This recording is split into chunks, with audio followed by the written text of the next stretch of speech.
Kenapa kau kena gitu? Dah nak test kereta dia, pak kereta baru ambil. Kau ambil. Oh, kereta baru ambil. Oh. Dah dia kat seorang dia. Yelah tapi akak dengan polis dah. Boleh tak? Apa tu tipu? Jangan.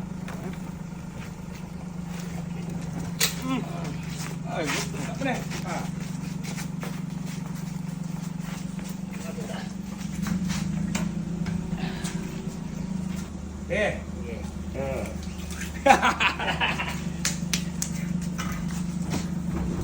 Dok pasal baru ni ada orang tanya kena hari ni okey ke dok ke boleh jalan jauh ke dok aircon lah benda aircon tak sejuk lah ada belaka.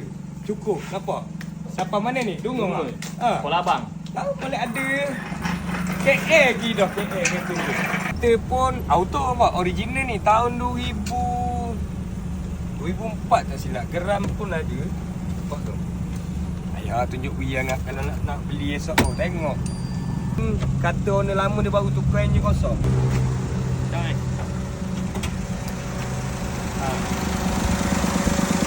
Enjin pun cunnya tak ada benda asap pun mana ada asapnya. Tengok belum ke.